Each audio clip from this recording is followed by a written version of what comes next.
What is up, my friends, and welcome to the XFL Week In Review, one of the longest-running XFL podcasts. This week, we're diving deep into the seismic shifts in the XFL landscape. We'll be discussing the XFL USFL merger's impact on the league name, potential hub cities, broadcast changes, and even possible this whole NSFL rebrand. Plus, we'll break down the critical differences between the XFL and USFL rules. So trust me, you don't want to miss this information-packed episode. Let's get into it.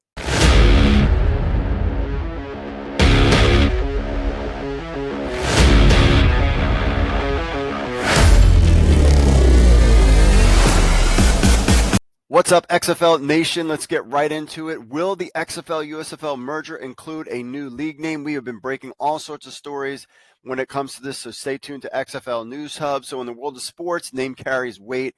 With the ongoing merger talks between the XFL and USFL, one question that's been buzzing around is whether the league will adopt a new name, and here's what we know so far. So according to our sources, preparations for a new league name and logo are already in the works, potentially already being done.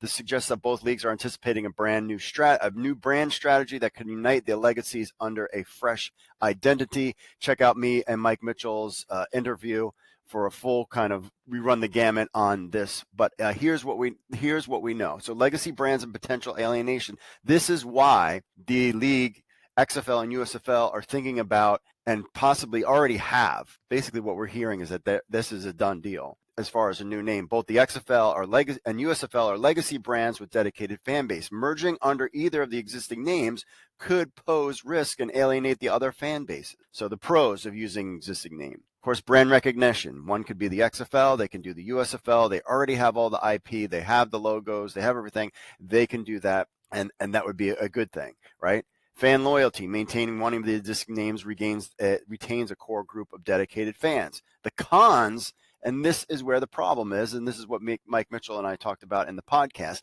alienation. Using one name could risk losing fans who are loyal to the other, even though their teams are part of the new league. For example, if the XFL, if they keep it as the XFL, then and the Stallions come over and all these other fans are going to get upset that it's not their brand, it's not the USFL. So you can kind of see how that poses a problem. Way to make it easier is to potentially just have create a new name, and also confusion, because then they'll be like, oh, well, the USFL is still around, the XFL is still around. Like a merger means that then there's a brand new entity with the team names, and then they can kind of go forward and creating their own brand. Because remember, the reason why they're talking is because neither one can survive on their own, because they're just going to cancel each other out. So in effect, the XFL and USFL, in my opinion, were on the precipice in the next year or two to potentially not existing anymore because of them two going at each other. Now, if the XFL and USFL were going at it by themselves, they would have been fine. But the fact that the two of them were competing at the same time, I think really kind of made this merger needing to happen. So some signs that we saw that there might be something going on. Well, the merchandise has been heavily discounted on both sides. Both leagues have been discounting their merchandise over the last 2 months, which would kind of fit that July timeframe potentially after the USFL season that they've been talking. So now all of a sudden you're getting, everybody's putting stuff on sale. There's XFL shirts, and there's XFL team shirts and USFL team shirts. But the problem is, I'm looking at like some of this, like this hat would be fine. There's no need to discount this hat. But for the other team's hat, for t-shirts and stuff like that, you've noticed that they have USFL logo or they have the XFL logo. Those are the ones that are being discounted, and because they need to unload them because you can't have new merchandise with the old logo on it. Also, reports indicate that the two leagues were discussing since July, if not earlier. That's some of the reports that we're hearing, is that the duration, they could have been talking even way before July about potential merger, kind of floating things out. We heard Mike Mitchell on the podcast talk about how the talking kind of came to fruition. So we don't know when that started, but the feeling is that it started way before July, which means that it would be during the USFL season. These guys know, they can see the writing on the wall, and they needed to get this process started. That's why we're coming here in September and then being like, wow, they're almost like done with this. We could have an announcement any day now. We need to have an announcement because the XFL draft is taking place on October 4th. And how are you going to do a draft? Allegedly, that was the plan with October 4th. Maybe they move it now. But so I'm anticipating if we're going to hear anything, the Tuesday, Wednesday is kind of, or at the beginning of the month. That's always kind of the 2 days that I feel like the XFL tries to drop stuff. So pros and cons of a new league name. Of course, you get a fresh start. They can do all sorts of marketing. Of course, then it would also unify the fan base because now it would draw both fans bases together under one umbrella. That makes sense. But there's cons. Building a brand from scratch requires branding and marketing strategy, and of course, logo design and websites and changing all the social media stuff. You kind of lose fan recognition because they already know, people know the XFL brand, they know the USFL brand, and it's this new one that could kind of potentially be a con. Spending money, part of this whole, the biggest 80% of this thing is money, spending a lot of money. So if you're going to get ordered to get a new logo, a new brand, you need to spend money to design it. You also need a new domain and a website. Neither one of the websites were any good. I've heard from both sides that no one was really happy with either the USFL website or the XFL's website. So you have that expense being in there. And then merchandise, all the merchandise that's currently in stock and created is basically now worthless. I mean, you could just do, super discounted clearance stuff and you would be fine there. But those are some of the kind of cons. So the path forward is still fluid. Now, remember, this is one of the things is, remember, we were here during the XFL CFL talks, and they were supposedly close, not close. I don't know. I really kind of heard different angles of how close they actually were. But this could fall apart. There's contracts. There's the USFL's player union.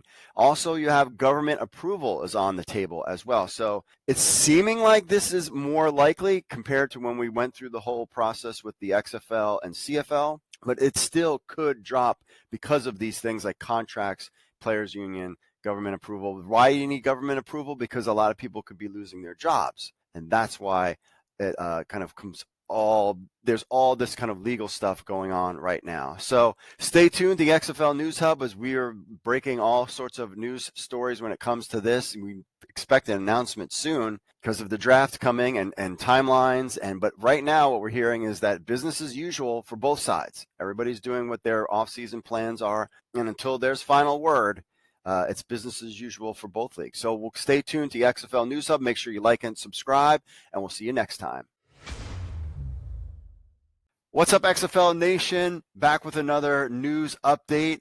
Will a merged XFL USFL League opt for 6 hub cities? Here's what we know. So late Friday, Neil Stratton from inside the league dropped some interesting tidbits in his newsletter that stirred the debate of the XFL USFL merger, stirred the pot once again. So Stratton is hearing that the USFL XFL merged league may forego home cities for each team and instead opt for 6 hub locations. Now, why does this have any weight? Well, given Stratton's connection with the pro football scouting community and partnership with the XFL, if you remember back that they had a partnership and there's been, they've had meetings, online meetings with other scouts from personnel from the XFL, as well as part of the his inside the league organization. So it carries some weight. However, the idea has been met with skepticism, particularly considering the existence of infrastructure in places like Arlington. The Arlington Hub is a source of great strength for the XFL in 2023. So that's why we kind of looked at this and was like, really? Would they do that? So although his insider information has been reliable,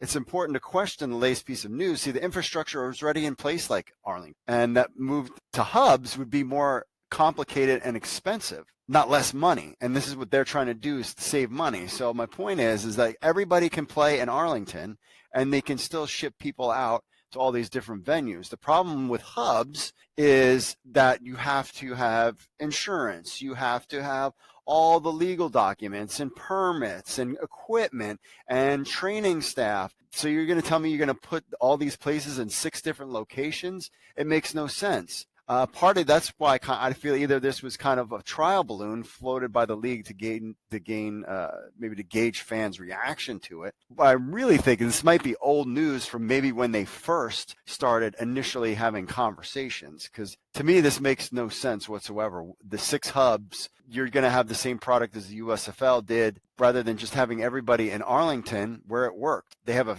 world-class training facility in Arlington. They put money in Arlington, and you have a great relationship with Texas and the area. Having maybe because of other agreements that they have to fulfill is a reason why, but it just didn't really make much sense. So if Stratton information turns out to be accurate, we might see a split of hubs between 2 leagues. So here's Canton, Detroit, and Birmingham for the USFL, Arlington, St. Louis, and possibly San Antonio for the XFL. So what he had said was he speculated that hub cities could include Detroit, Canton, and St. Louis. That was what was said in the newsletter. So I kind of put together Detroit, Canton, and of course Birmingham would be one of them. We recently know Royce Johnson reported this week that members of the BJCC, Birmingham something whatever, were told that the Birmingham Stallions will be back in this new league in 2024, but it wasn't said that they would actually play, or that they would be returning to the league, but it didn't say that this would be a hub. I mean, they said, the quote from the thing says they said that they look forward to continuing their relationship with us as it's been in the past.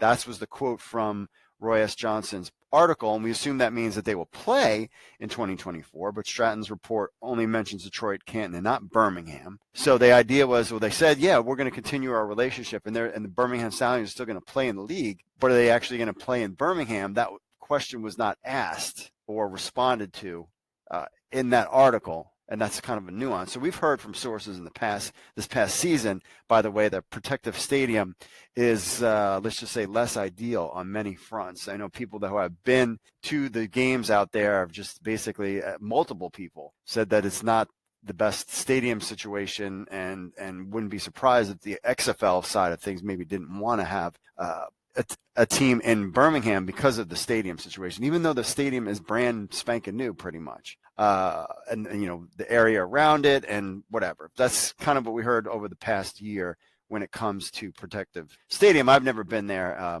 at that stadium yet. Also, when it comes to this story, is the MLS stadium conundrum. So some within management, we've heard from sources, have an aversion. They're not really down with using MLS stadiums, which I don't understand why, which successful hosted XFL games in the past, this further complicates the situation.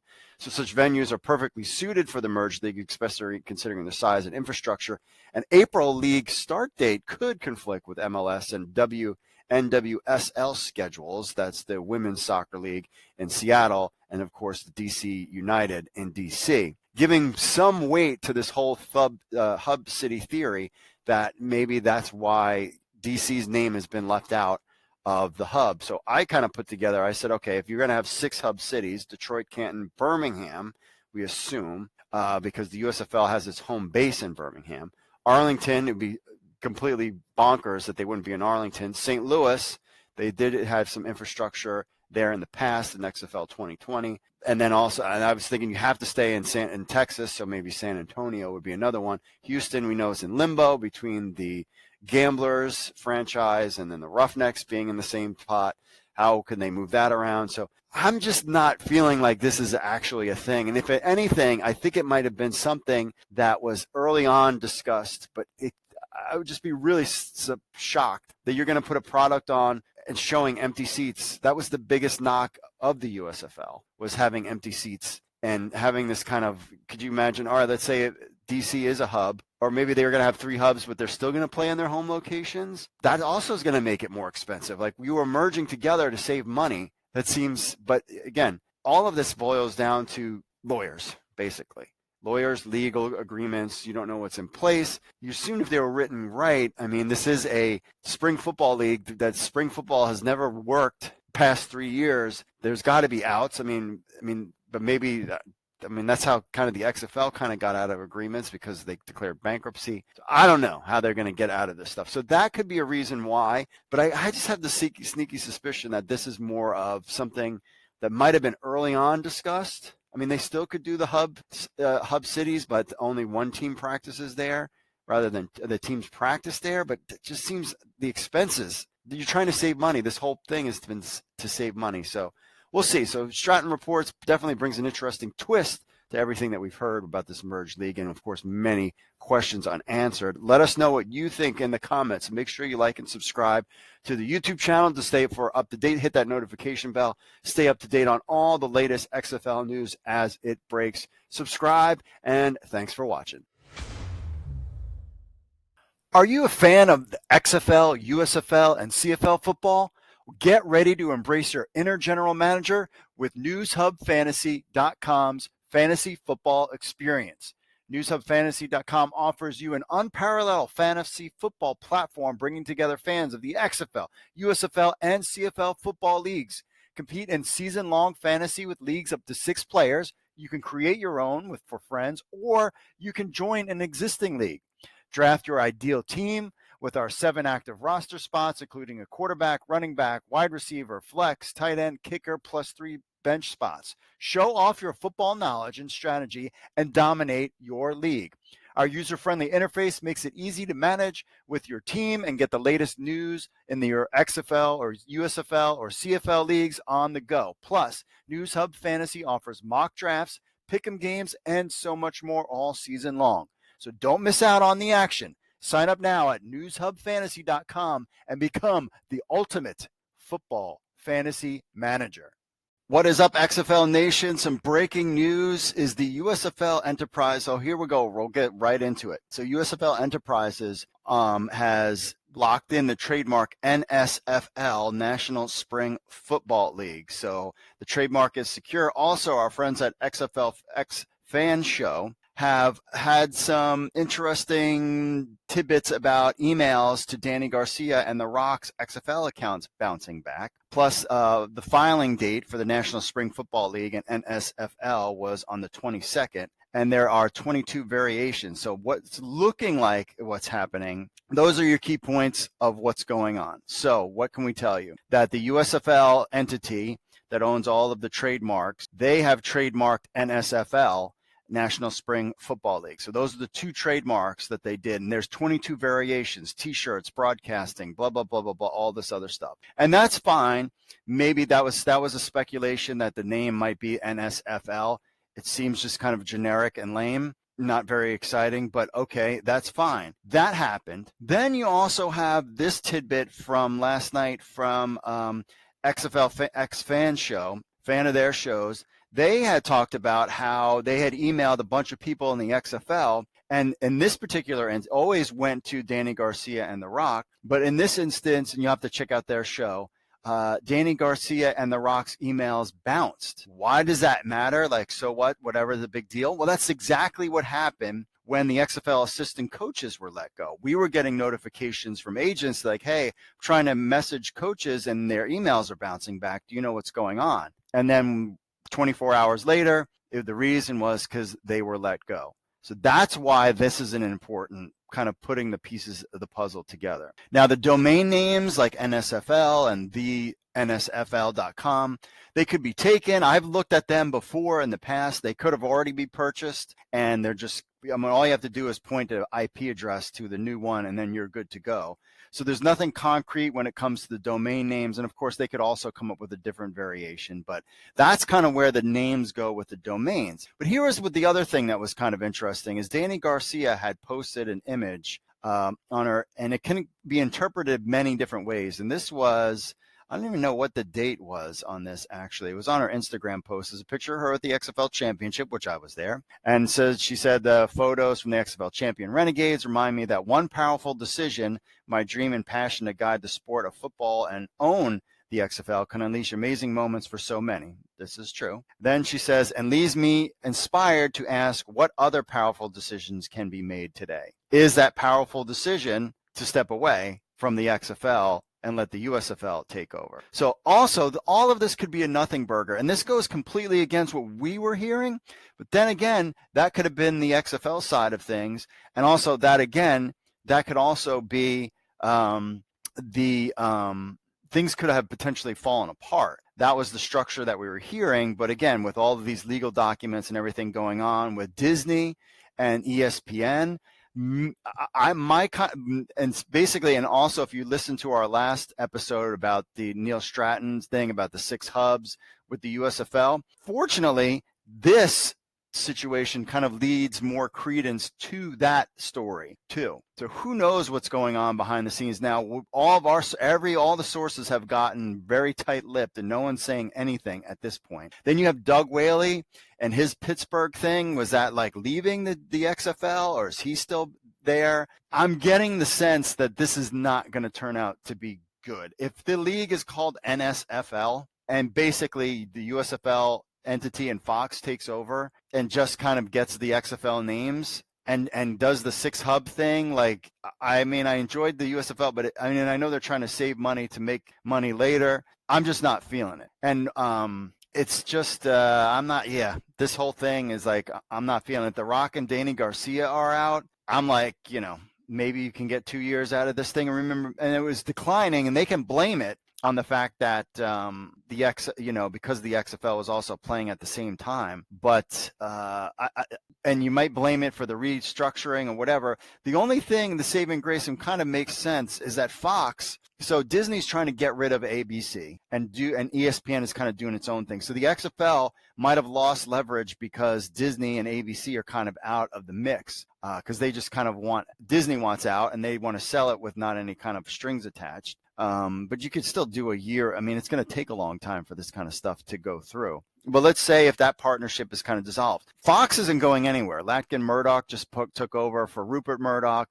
So they're never going to look to sell Fox TV or Fox News. So they're in it for the long haul. And the only thing that gets eyeballs on the product on these stations is not these, crappy reality TV shows. I mean, you've seen some of the level of garbage on these networks because they don't have the money to do it because they're not getting the eyeballs. The only thing is their saving grace is football and live sports. So it would make sense that the USFL and Fox are in it for the long haul because that's tied to their television station, and they need that live sports. And if they can own the live sports, that makes them more in better position so they don't have to sell, buy rights like from the NFL. And who knows what's going on behind the scenes with ESPN and the NFL and streaming services. So this would make sense for a strategic move for the USFL to absorb the XFL, because at least for the long haul, for the next 5 years, they need this content. So, and if you own the content, then you don't have to pay for it. It's also expensive too. So who knows what's going on there. So that's kind of where we're at with this NSFL. Again, news could be breaking. The XFL is supposed to have a draft on October 4th, and there's another showcase on the 7th and another one on the 14th, I believe. They have things going on, but just stay tuned to XFL News Hub. Stay tuned for this channel. Like and subscribe. Make sure you hit that notification bell when news is breaking. But this is definitely an interesting story. And before, I was kind of in the pivot of the XFL kind of a 50-50 partnership, which was what the Axios article said. Now I'm seeing maybe that like all the players on the XFL side are like, we're out. And this whole like email going away, you just forward that to somebody else. And the fact that those are bouncing now is just not a good sign for the XFL side of things. And then you're going to have coaches pissed off. I mean, these were promises that were made. Redbird Capital, they out. Like, it's looking like this potentially could be kind of a mess. We kind of think, like, okay, this is feeling positive. Now this is kind of like, really, the NSFL is kind of boring. Were they going to just do red, white, and blue NSFL logo? And that, you know what I mean? Like, I don't know. So stay tuned to the XFL News Hub for more on this story and any kind of breaking news. Like and subscribe, and thanks for watching. All right, what's up, my friends? Make sure you like and subscribe to the channel. We go right into it. We have exclusive details on who's broadcasting the merged XFL USFL League. There's big changes on the way. So in the wake of the highly discussed merger, you all know it by now. The question is, who is going to be the broadcast partner? So some significant developments, sources are telling us, is that all games will be broadcast over the air on network television, specifically ABC, Fox, and NBC. The aim here is straightforward. get as many eyes on the product as possible, making it free. We know on XFL News Hub that when games were on broadcast television, traffic to the site was much bigger. Same goes for when games were on the USFL and when they were on Fox and NBC versus cable channels. There was just more eyeballs on the product, and that's what they want to do. One of the most telling indicators about the future partnership, or lack thereof, is a source that broke the news of the USFL XFL merger. The story wasn't leaked or announced by ESPN, which is always the one that always breaks the stories. It was by Axios that took the lead on this one. So Axios is owned by Cox Communication, the third largest cable company in the U.S. Maybe there's some kind of relationship somewhere around there, but it was very telling, at least for me, that ESPN was not the one to break this story. Could be an indication that they're, and you got to remember, Fox Sports is in direct competition with ESPN. So previous XFL games were accessible via ESPN Plus, a paid streaming service. This arrangement required fans to subscribe to catch all the action. Well, however, have you noticed that all the XFL games are now moving to YouTube, which is free? So could there be something along those lines when it comes to that? And that's kind of another indicator. And they've been doing this for a while. I would say the last couple months, because I went on there to look at a couple. I was like, oh, let me watch a couple games. And I'm like, there's no games. So if you go to ESPN Plus and type in XFL in the search, you're not going to get anything. So as it means for ESPN's involvement with the merged league, the situation becomes more nuanced when you consider, of course, the battle between ESPN and Fox Sports. ESPN has been the go-to platform for numerous sporting events, but with Fox looking to expand its influence in the world of sports, especially given Latkin's Murdoch's long-term vision for the USFL, the room for ESPN and the landscape might not be the way they want to. And I think maybe the strategic move is forget cable, because all that stuff is kind of going away, and the cable is essentially going to be paid streaming services like Netflix and ESPN Plus, which supposedly could be sooner rather than later in the next year or two about ESPN Plus. I don't know if they're going to leave cable. I don't know what's going on there. But putting all this product on old-fashioned television seems to be what the move is. I mean, look at Monday Night Football is on ABC now, simulcast on there. So the same marginalization of ESPN, getting more coverage on Fox Sports. So potentially you could see guys, I know, Colin Cowherd making the announcement or talking about this merged league more than, say, a Pat McAfee, who I'd much rather have Pat McAfee do it. Way more popular than Colin Cowherd. But when Colin Cowherd can take a break from complaining about Aaron Rodgers and LeBron James, maybe he can get into talking about this league. But really didn't. I mean, we kind of had a little bit of coverage from ESPN. They did have that show, which was not publicized. They did get rid of the host of that show, wound up losing his job at ESPN. So they tried to do something, a little pregame before with ESPN. Didn't really put any juice behind it. Fox did no juice whatsoever behind the USFL. So it'll be interesting to see going forward how that transpires. FS1, for example, was absent from the conversation, and rumors suggest that FS1 could be sold off as Disney is contemplating unloading. So that's kind of another reason why we're just kind of moving away from cable, and all the games will be shown on over broadcast television. Now, the framework for the new league is well laid out, and sources tell us it's basically done at this point. There's just contractual complexities to navigate, not to mention legal clearances.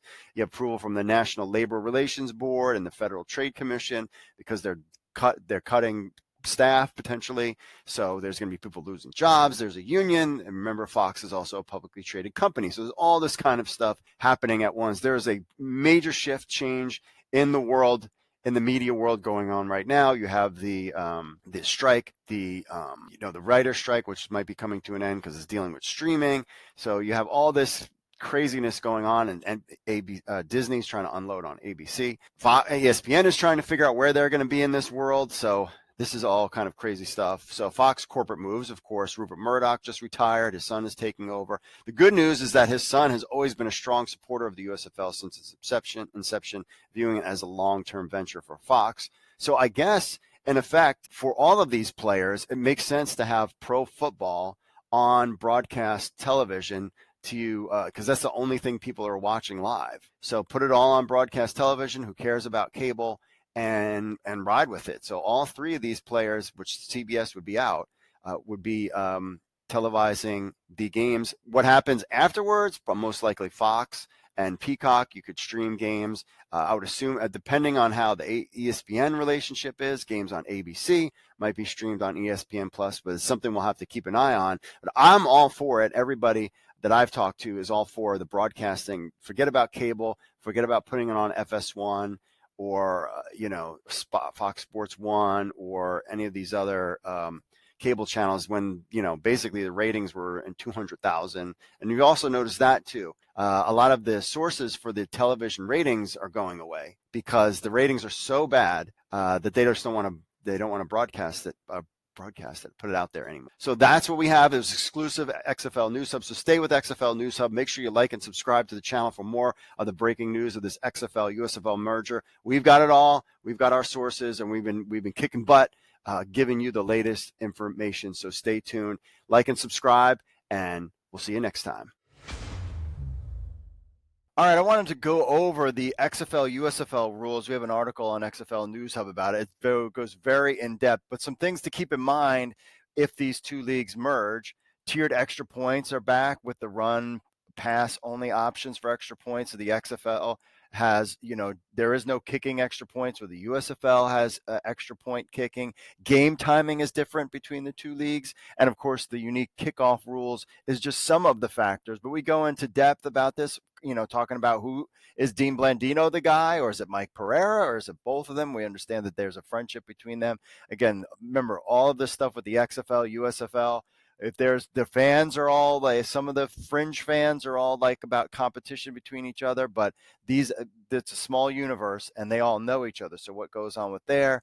So we've got the extra point, the game timing, the kickoffs, onside kick, the double forward pass.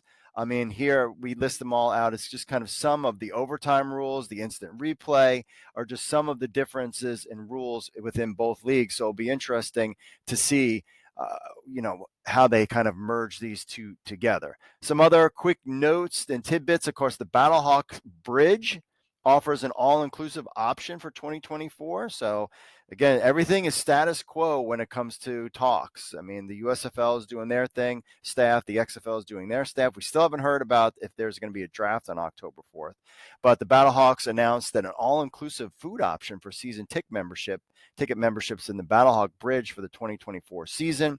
There was also a video about this, really cool. We have the picture and we posted the video from a local news there in St. Louis. So for St. Louis season ticket holder fans, they have something special for you. And I think this is something they're going to kind of roll out. Well, who knows what's going on, but kind of they like this kind of upscale things for fans. Being a season ticket holder gets you some perks. So club seats offer cushioned seating, extra leg room, small table between two seats. So they have this special cool Battlehawks Bridge there in St. Louis. Indoor Football League adds San Antonio Gunslingers. We'll be covering the Indoor Football League this year on the website. They've added a couple teams. We're super excited about the Jacksonville team that got added because it's kind of like our second home turf. So excited. We'll be covering the Indoor Football League more this year, depending on however things happen. The Rhein Fire clinched the ELF, European League of Football Championship. Congratulations to them. They kind of wrecked 53-34. They won over Stuttgart Surge. We have all the details on XFL News Hub for that. So congratulations to them. And also congratulations to our pal AJ McCarron, who has signed with the Cincinnati Bengals. There's issues with Joe Burrow. So he is, that's the team that originally drafted him in 2014. Of course, he was an MVP we thought MVP in the XFL. And with Joe Burrow's status and still kind of being hurt throughout the season, that's where so AJ McCarron gets signed on, and I would assume that he's going to play out the season in for Cincinnati. Whether or not he returns to the XFL, we will just have to find out. We hope he does. Don checking in real quick. Remember, you can email us podcast at XFL News Hub if you want to message us with any messages real quick. He says, in regards to the rules that will need to be merged when the USFL and XFL combine, this is based on the XFL News Hub article. These are his preferences. There are 8 important rules that need to be addressed. I'm giving the USFL and XFL for each. The new league should use the USFL rules for extra points, overtime, defensive, offensive, passive interference, and options to keep on the ball, the onside kick, etc. Yeah, I kind of want an extra point kick because I know it's kind of the cheap kind of whatever, but I kind of agree with you. I kind of would like the extra point kick to whatever this new league is. They should keep the XFL rules, game clock, kickoffs, double forward pass, and instant replays. Agree with that. And this lets both leagues remain equals as they merge. One rule not mentioned in the X News Hub article was the 1-0 or 2 feet in bounds catch. Frankly, I could go either way. Let the whining begin. Don checking in. Appreciate him. I like 1 foot in bounds personally. I'm all for the 1 foot in bounds, and that's it. All right, my friends, that's it for this week's episode. Thanks for checking in. We will be breaking news as it happens. Make sure you like and subscribe, and hit us up on the podcast at XFL News Hub if you want to chime in on your thoughts. All right, and that's it for this week's show, and I will see you all later.